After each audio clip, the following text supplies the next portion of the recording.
cuál es la razón de ser política de ese conflicto, que es válido para nuestra sociedad, pero que en ciertas consideraciones y proposiciones podría extenderse a otras sociedades, con el mismo conflicto inherente al sistema capitalista, pero presentado con otras manifestaciones, con otras expresiones, no las propias, no las específicas de una sociedad particular, como es el caso colombiano, pero que también están signadas por el mismo carácter de estar ligadas a la realidad del orden social vigente, que es un orden social capitalista. Me gostaria de saber, em sua análise, qual é a importância de espaços como esse hasta el proceso de paz en Colombia, para el proceso de paz en Colombia. Bueno, ya lo hemos planteado acá que estos espacios son claves para reconocer el sentido latinoamericano de situaciones como la que está viviendo Colombia, que no es una cosa marginal o insular de un solo país, sino que desborda los límites de la sociedad colombiana para tener como referente el problema común de América Latina, desde el punto de vista del sistema vigente y sobre todo de sus relaciones en el mundo global de hoy. Y fue muy hablado acerca de las similitudes del papel que Colombia tiene hoy en Latinoamérica con el papel que Israel está teniendo hoy en el Oriente Medio. ¿Podría hablar un comentario corto acerca de esto? Bueno, yo creo que evidentemente puede haber no tanto similitudes, sino que en contextos diferentes lo que se escenifica, digamos, es cómo está en juego, son las condiciones de existencia del sistema capitalista a nivel mundial. Obviamente allá dentro de unas coordenadas distintas. Allá en el caso, por ejemplo, del conflicto israelo-palestino, está cruzado por el problema de la independencia del pueblo palestino. Y en el otro caso, ya más general, del mundo árabe, los factores de resistencia también al capitalismo, pero que están de alguna manera desdibujados o oscurecidos por el problema religioso, especialmente por los distintos movimientos en el mundo islámico. Pero, digamos, la similitud yo la encontraría con respecto a lo que vivimos en América Latina, en que todos esos fenómenos de violencia no son unos fenómenos individuales, de sujetos, de personas, sino que corresponde a procesos que tienen una determinante sistémica importante. Que, fíjese usted, en ese caso hay violencia y con mucha fuerza allá, como la violencia que puede existir acá. Pero, digamos, el referente final es la vigencia del sistema capitalista. Lo mismo puede usted apreciar en los fenómenos que acontecen en África, o con todos los movimientos de desplazamiento que existen en el continente africano hacia Europa, o internamente. Entonces, digamos que si hay una similitud es porque la raíz del conflicto es la misma raíz sistémica. Hola, ¿puedes primero hablar su nombre? ¿Quién es? Mi nombre es Darío Fajardo, yo soy antropólogo, profesor en la Universidad Externada de Colombia, y mi área de trabajo ha sido el problema agrario, en particular en Colombia, y las expresiones de violencia asociadas a la problemática agraria colombiana. Recientemente formé parte de la Comisión Histórica del Conflicto y sus víctimas, que se creó en la Mesa de Conversaciones de Paz de La Habana. Y vine acá a hacer una presentación sobre el resultado de ese informe y sobre nuestra perspectiva de las conversaciones de paz. ¿Y podrías hablar un poquito de cómo está funcionando la comisión y también cuál es el papel que usted cree que tiene el proceso de paz en Colombia para los demás procesos en Latinoamérica? Bien, sí, La comisión se le asignó un producto de los informes de los expertos, 12 expertos y 2 relatores, que fueron entregados en febrero de este año. Está en proceso de difusión el informe, es un informe bastante complejo, con muy distintos puntos de vista, y ese era el propósito precisamente que le asignó la mesa de conversación, es decir, que se recogiera la diversidad de opiniones sobre el proceso del conflicto económico. Hay una gama muy amplia, con divergencias, con planteamientos contradictorios, si se quiere, y es importante porque se comienza a hablar de una comisión de la verdad que no comenzará a trabajar de inmediato, pero que sí tendrá en este informe que presentamos un insumo muy importante. Y hay que señalar que de todas maneras la Comisión Histórica surge del reconocimiento y la incorporación de las víctimas en las conversaciones de paz y en el análisis de las perspectivas de paz en Colombia. A propósito de la proyección que puede tener el proceso de paz en Colombia, precisamente señalaba yo en la intervención que tuve que, de acuerdo con varias personas, distintos analistas que han venido trabajando el proceso, no se trata única y exclusivamente de la paz en Colombia. El desarrollo de un conflicto tan largo en el marco de la presencia hegemónica de los Estados Unidos en la región y de las posiciones militaristas que asumen los Estados Unidos hacen del conflicto colombiano un riesgo inmenso, no solo para Colombia, sino para el conjunto de la región. Señalábamos precisamente que en desarrollo de la guerra, los Estados Unidos han ampliado su proyección de presencia con bases militares, incorporando en esta oportunidad a Colombia. Existen en este momento acuerdos con los Estados Unidos para la operación de 7 bases militares, terrestres y navales, y aéreas también, que implican, como digo, no solamente un peligro para Colombia, sino para el conjunto de la región. Hay que señalar que, por ejemplo, la base más importante, que es la base aérea de Palanquero, sirve aviones de transporte que pueden volar directamente hasta la Patagonia o pueden volar a puntos en el África. Entonces esto da una dimensión de la cobertura que tiene la estrategia de las bases norteamericanas en la región y de los riesgos que estar en guerra significa para los países de la región. Colombia ha servido de base para agresiones contra el Ecuador. Se hizo un bombardeo para atacar un campamento guerrillero en la frontera con el Ecuador, y aviones militares norteamericanos coordinados desde la base de Manta, que existía en ese momento en el Ecuador, realizaron esa operación donde murieron varios ciudadanos latinoamericanos. Por otra parte, Colombia ha servido para el despliegue de una muy extensa operación paramilitar contra Venezuela. Una operación paramilitar que inicialmente estuvo dispuesta para asesinar al presidente Hugo Chávez. Esa operación se frustró, pero no desapareció la presencia paramilitar. Y durante los episodios de las llamadas guarimbas que se han realizado contra el gobierno de Venezuela, contra la población venezolana, ha tenido una participación directa estas formaciones paramilitares. Recientemente fue extraditado hacia Venezuela un paramilitar que estuvo comprometido directamente en el asesinato de un parlamentario o de parlamentario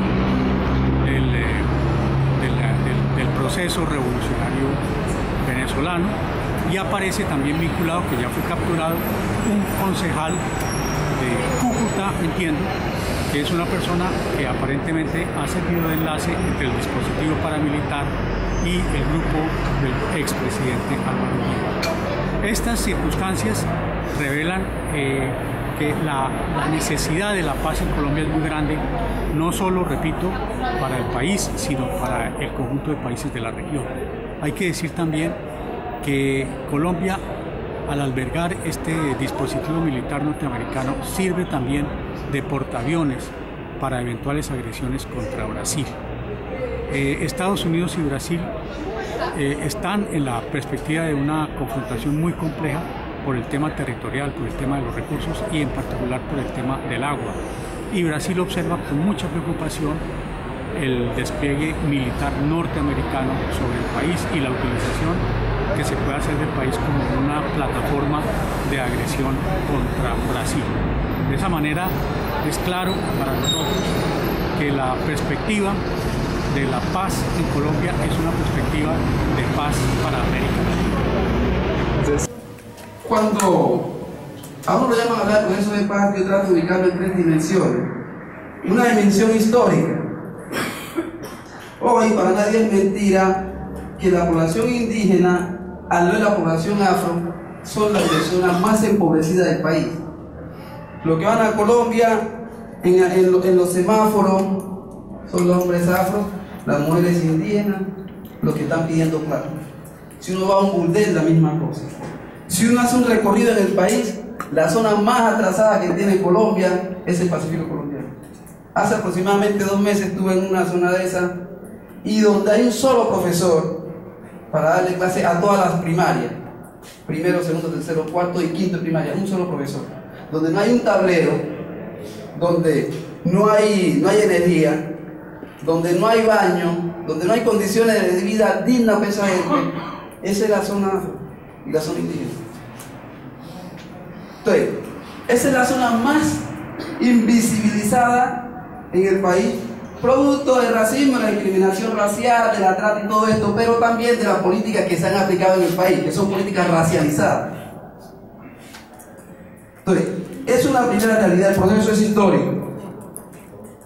Segunda realidad, las dimensiones. El momento actual.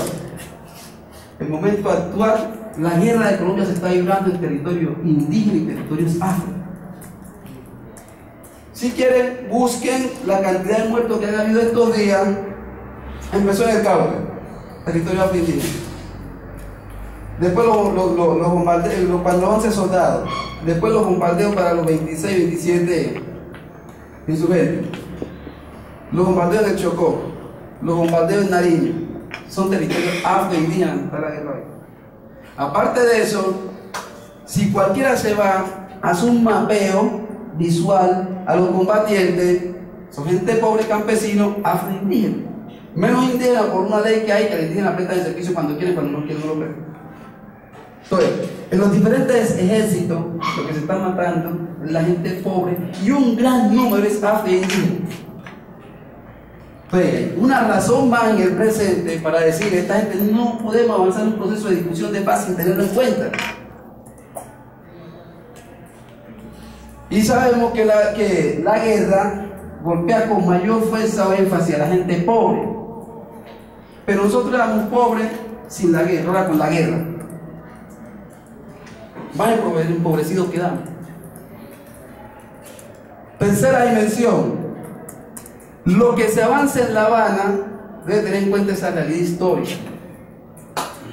Y teniendo en cuenta esa realidad histórica, siendo consciente de ella, es que vamos a empezar a implementar políticas diferenciadas para estos grupos étnicos que han sido golpeados totalmente diferentes. Y la propuesta de inversión social que se haga para Bogotá no puede ser la misma que se haga para Nariño, no puede ser la misma que se haga para el Chocó. Y cuando digo que no puede ser la misma, no puede ser inferior tampoco, tiene que ser muy superior. ¿Por qué? Porque esa población vive un rezago histórico que la encuentra enfrentada. Entonces, esa realidad, esas tres dimensiones están allí, pero han brillado por su ausencia, tanto en el gobierno como en la mesa de discusión de La Habana. Que sí nos han dicho a nosotros, la insurgencia ha hablado sobre el tema, pero creo que no se ha hablado con la fuerza que debe. Bueno, mi pregunta es, desde el punto de vista de los movimientos afrocolombianos, o que ustedes ven de desafíos del proceso de paz y cuáles son las principales cuestiones para los movimientos afrocolombianos? Yo creo que desafío que se instaure una paz en nuestro país y que nos brinde a nosotros como pueblo afro igual o más oportunidades que el resto de la población que nunca la hemos tenido. Es un desafío. Y las demandas del pueblo afro que nosotros podemos poder autogobernarnos, autodefinirnos y tomar nuestras propias decisiones, porque eso no viene sucediendo en este momento. Y que la riqueza que tiene nuestro territorio sea riqueza de nosotros, que la alegría que tenemos en nuestro cuerpo sea expresada a través del beneficio real de mejores condiciones de vida del pueblo afrocolombiano negro, palenquero y raizal, haciendo uso y aprovechamiento de sus riquezas naturales, como puede hacer otro pueblo. ¿Y cómo usted ve la representación en las mesas de negociaciones? No es nula. El tema afro en la mesa de negociación brilla por su ausencia, y lo que no está desaparecido, y eso es lo que no queremos. Por eso estamos haciendo presencia aquí y en todos los escenarios donde podamos hacer lobby, hacer presencia y exigir la representación de la comunidad afro en la mesa de La Habana, lo vamos a seguir haciendo. Hola, yo tengo dos cuestiones iniciales. La primera es si usted podía hacer un breve resumen para quien no conoce la cuestión en Colombia, do que son las zonas de reserva campesina que están en los acuerdos. Y la segunda cuestión es ¿cómo ves el proceso de paz desde el movimiento campesino? Las zonas de reserva campesina son una figura territorial, de ordenamiento territorial, productivo, ambiental, que fundamentalmente buscan garantizar el acceso a la tierra para los campesinos, formalizar la propiedad de la tierra, es decir, otorgar títulos a las fincas campesinas y también obviamente llevar desarrollo rural de la mano de políticas públicas e inversión social a través de los planes de desarrollo sostenible de las zonas de reserva campesina. Son un inicio hacia la reforma agraria y son una iniciativa agraria de paz en la medida en que entran a solucionar los históricos problemas asociados al acceso a la tierra y al desarrollo rural en Colombia. ¿Y cómo ves toda la cuestión del proceso de paz desde el movimiento campesino? Sin duda se ve con mucha esperanza, con mucha expectativa. Los acuerdos alcanzados hasta el momento tienen un carácter parcial, pero es la primera vez que en el marco de un proceso de paz entre la guerrilla y la FARC se logran ya firmar acuerdos, avanzar en 4 puntos de la agenda. Esto sin duda es histórico y es trascendental. La expectativa y la esperanza del movimiento colombiano es que las partes asuman una postura todavía mucho más sensata, que prime la voluntad política y para que esos acuerdos que se firmen tengan un carácter transformador en lo político, en lo económico y lo social. Si se firma un acuerdo de paz en Colombia y no cambia nada, van a seguir las causas sociales, económicas y políticas que generaron el conflicto. Necesitamos acuerdos sustanciales, fundamentales, que le permitan iniciar al país un cambio incluyente, que otorgue derechos a los campesinos y que resuelva los problemas sociales y económicos de la mayoría del país. ¿Y qué usted cree que es hoy el mayor desafío del proceso de paz? El mayor desafío en este momento es lograr medidas más concretas de desescalamiento, como lo es el cese bilateral al fuego. Si no hay un escenario propicio, distensionado para que las partes avancen, va a ser muy difícil. Por eso es que el cese bilateral en este momento es un desafío fundamental. Hola. Inicialmente yo tengo dos preguntas. La primera es que, se bem me acuerdo, las últimas zonas que fueron bombardeadas en conflicto son zonas del movimiento indígena, ¿no? ¿Cómo se interpreta lo proceso que está ocurriendo ahora? Y la segunda pregunta es, desde el movimiento de los pueblos originarios, ¿cómo está siendo visto el proceso de paz?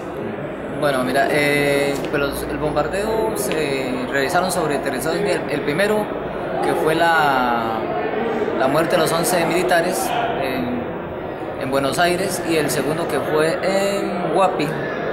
Esas dos acciones pues realmente son en territorio afroindígena, o sea, conviven las dos etnias, y realmente se ve como el rompimiento, diría uno, de la armonía territorial que hay ahí, porque son acciones de carácter bélica, en el cual lo que generan en la comunidad es un tipo de señalamiento y estigmatización en esos sectores. O sea, el hecho de que se hayan realizado esas dos acciones contra los militares o contra la insurgencia, lo que ha generado realmente es una estigmatización y señalamiento de las comunidades que en cierta medida, con el caso de Guapi, ha llevado al desplazamiento de sus comunidades hacia zonas más seguras, porque los bombardeos inclusive hasta hace una semana continúan sobre esos territorios. Entonces, usted sabe que las comunidades indígenas en cierta medida tienen un carácter mucho más pasivo, no les gusta el tema de la violencia, porque nosotros tenemos nuestro propio sistema de control territorial, que es la Guardia Indígena, y con esto inclusive, con los bombardeos lo que se ve violentado, ahí no hay guardia indígena que pueda defender esos territorios, o sea, los bastones ahí no quedan sirviendo para nada, porque prima primero la cantidad de bombas que le caen a eso, que inclusive preguntar qué comunidad vive ahí, cómo se pueden lograr equilibrar nuevamente el territorio, o sea, eso genera totalmente desequilibrio territorial en las comunidades.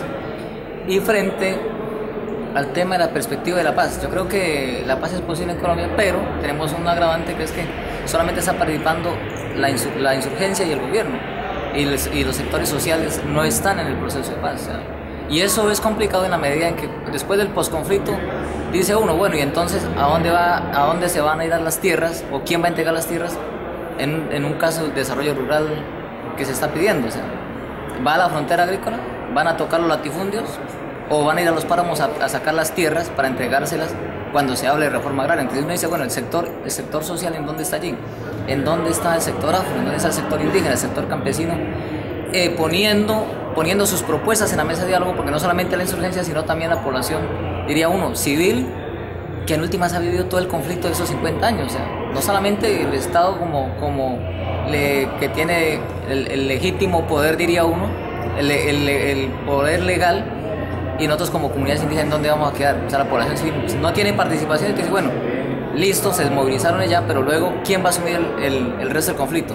Cuando los guerrilleros se desmovilicen, o cuando los soldados después del proceso de paz tengan que regresar a sus comunidades porque ya no haya guerra, ¿cómo los va a recibir la población civil?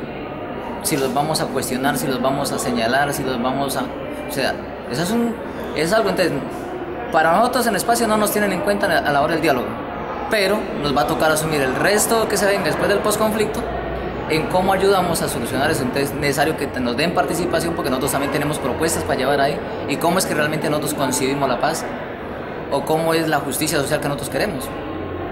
Entonces, ¿usted cree que lo mayor desafío ahora es exactamente el punto de la participación social?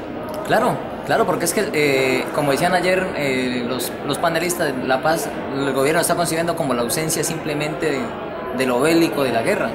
¿Y en dónde queda el resto cuando la paz no está con justicia social? No está la justicia social ahí, desaparece. Silenciamos los fusiles, se silencian los fusiles de quien esté disparando, y el resto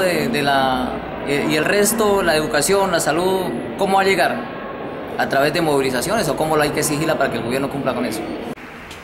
Hola, mi cuestionamiento es, ¿cómo usted ve el proceso de paz desde una perspectiva como mujer actuante en la realidad de Colombia? Bueno, desde las mujeres en Colombia, lo que se viene construyendo hace bastantes años, incluso mucho antes de que iniciaran los diálogos de paz actuales entre el gobierno colombiano y las FARC-EP, las mujeres han exigido siempre el cese de la guerra, porque el conflicto social y armado en Colombia afecta a las mujeres de formas particulares. Ya de por sí es un conflicto que genera una cantidad de desaparecidos y desaparecidas, de asesinados, de asesinadas, de desplazamiento. Hay más de 6 millones de desplazados y desplazadas en el país, de los cuales, por ejemplo, el 70% son mujeres y niños y niñas, ¿no? Porque en general los hombres son quienes son asesinados o hacen parte de alguno de los grupos o actores en el conflicto. Desde ahí las consignas de las mujeres y como los procesos de las mujeres han sido bastante de vieja data y avanzan sobre una gran cantidad de temas, ¿no? Desde la desmilitarización, no solo en términos concretos y físicos de los territorios rurales, de las ciudades, de todos los espacios, sino también toda la desmilitarización desde las conciencias, ¿no? Y como que lograr desmontar todos esos estereotipos que se han construido en términos de la guerra, ya de por sí que es patriarcal, donde lo que prima es esos ideales, ¿no? de valentía, pero desde esa lógica de la violencia y de ser el hombre quien avanza sobre los territorios de otros que son catalogados como enemigos. Todo el trabajo que hay desde las diferentes organizaciones de mujeres en el país respecto a exigir que pare la guerra, porque además no queremos seguir pariendo hijos e hijas para esa guerra, ¿no?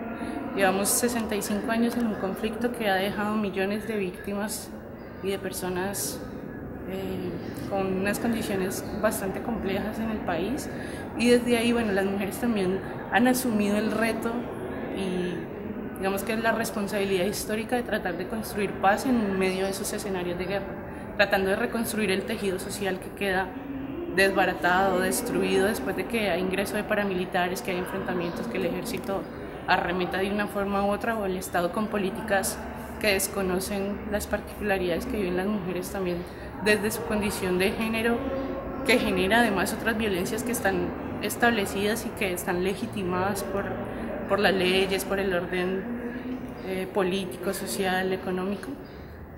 Y bueno, desde ahí, no sé, hay organizaciones en todo el país que desde las mujeres vienen avanzando con estos temas, poniendo como las banderas fundamentales en el cese bilateral al fuego para que paren las víctimas y dejen de seguir siendo asesinados y asesinadas personas, mujeres, hombres. Y bueno, hay mil iniciativas, cantidad de iniciativas, y uno recorre el país, se encuentra que en todos los escenarios hay mujeres, y son esas mujeres las que, a partir de todos los procesos también de resiliencia y todos los procesos que se constituyen para lograr avanzar y lograr transformar ese dolor y esa rabia y todo lo que genera el mismo conflicto, además vivirlo en carne propia, ¿no?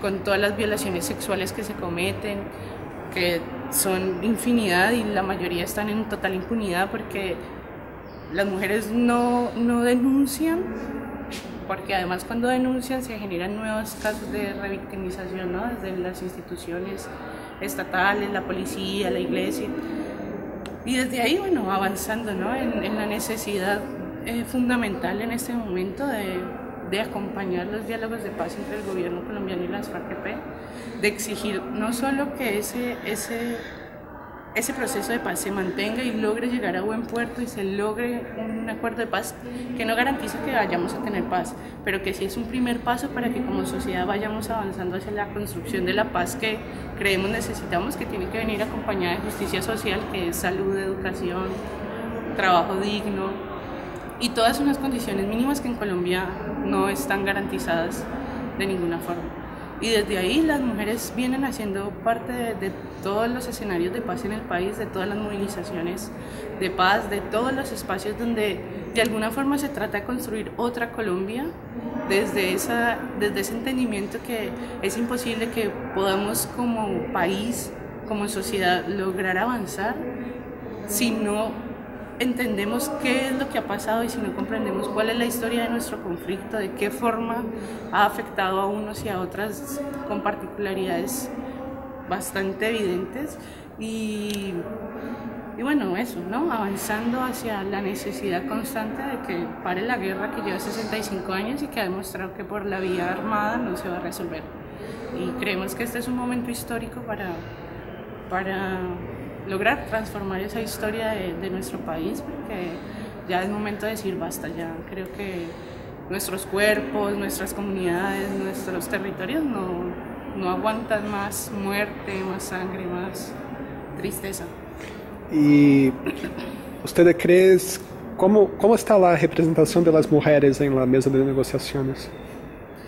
Bueno, ahí esa es una de las falencias, digamos, que existen, que no solamente no es tal, por ejemplo, desde la comisión del gobierno, por más que desde las FARC se ha avanzado un poco más en tener referentes mujeres en ese escenario, y además en toda la propuesta que hay de la comisión de género y de avanzar en los temas que atañen a la violencia patriarcal, entendiendo esas particularidades. Pero además hay una condición que viene siendo exigida desde todos los movimientos sociales y políticos y populares en el país, que tiene que ver con que la sociedad en su conjunto se incluya dentro de los diálogos, porque hasta ahora lo que se viene dando por la forma en que se definió el acuerdo y todo lo que se fue pautando la sociedad ha estado de alguna forma muy aislada, ¿no? Y los medios de comunicación no han colaborado para que haya una pedagogía de la paz y haya una pedagogía respecto a cómo ir resolviendo todos estos temas. Y desde ahí también una de las consignas fundamentales, creo, en el país en este momento, desde los sectores populares, de izquierda, progresistas, es que la sociedad civil en su conjunto avance y pueda ser parte de los diálogos de paz efectivamente. No solo con las FARC-EP, sino también con los diálogos que pueden establecerse con el ELN, con el EPL, y en general cómo lograr avanzar realmente hacia esa transformación, entendiendo que, bueno, para hablar de paz y para tratar de construir una nueva sociedad es fundamental que las mujeres seamos parte, porque somos parte de todos los espacios, somos parte de todos los sectores.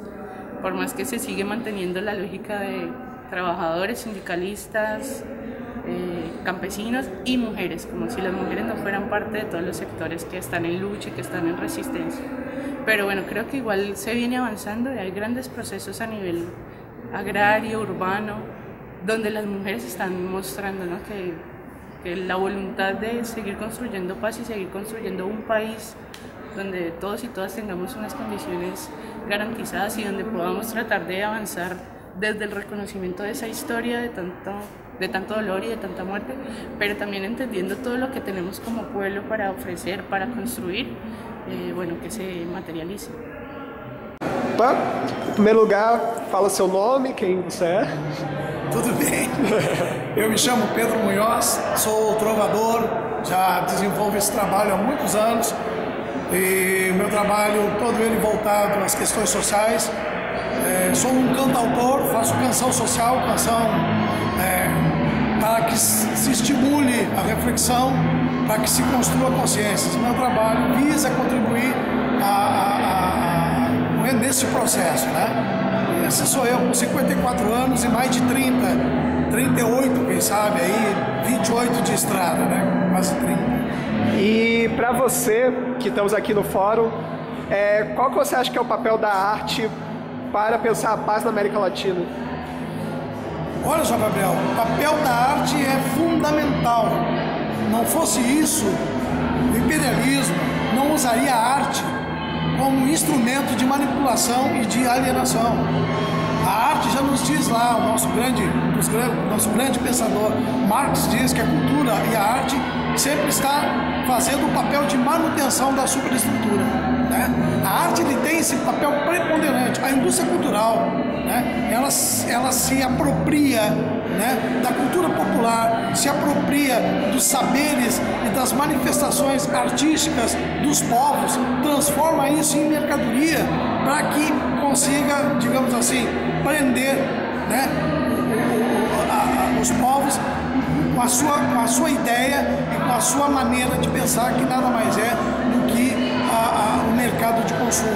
E a arte, nesse aspecto, nós que estamos aqui do outro lado, temos um papel fundamental, jogamos um papel fundamental no que se diz respeito a contribuir, a fazer com que a arte, e no meu caso, as minhas canções, né, que não são minhas, as canções são nada mais, nada menos do que experiências e histórias que nós resgatamos ao longo da nossa trajetória, né? Somos cantadores de histórias que devolvemos isso a quem de direito, né? Recolhemos essas experiências, recolhemos essas histórias vividas, transformamos, sintetizamos em 4 ou 5 minutos de canção e devolvemos a quem de direito ao povo. Então o papel da arte, ele joga um papel fundamental no que diz respeito, como já disse, a contribuir na transformação social. Ou seja, a arte não pode estar aqui num espaço como esse pura e simplesmente como um entretenimento. Evidentemente que nós temos aqui manifestações artísticas, de dança, de alegria, mas a arte também tem que ser, em algum momento, um espaço de reflexão, um espaço de pensamento para que, através da arte, a gente consiga dar um passo a mais, fazer esse avanço dentro desse processo de luta que nós travamos contra o capitalismo, contra o imperialismo e contra todo o poder opressor. É isso, então. Valeu. Abraço. Seguimos em frente.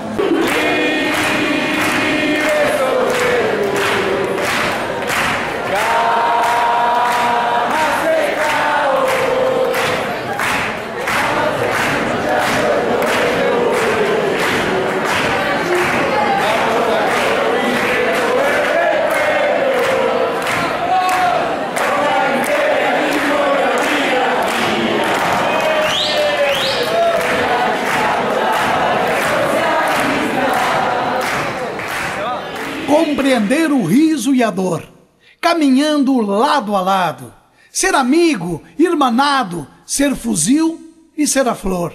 Seja lá onde for, não perde tua razão, derrama teu coração. O amor não é egoísta, o amor é socialista, ele faz revolução. Ser canção pelas distâncias, onde a verdade não chega, por caminhos e veredas no olhar de uma criança, combater a ignorância, o mundo é uma só nação. Te insurges, faz rebelião, o amor não é egoísta, o amor é socialista, ele faz revolução. Ser farol e ser alerta, silêncio e paciência, quando falta consciência, cabe a ti dizer, desperta. Ser poema, ser poeta, sem vaidade ou pretensão. Esta é tua missão. O amor não é egoísta. O amor é socialista. Ele faz revolução.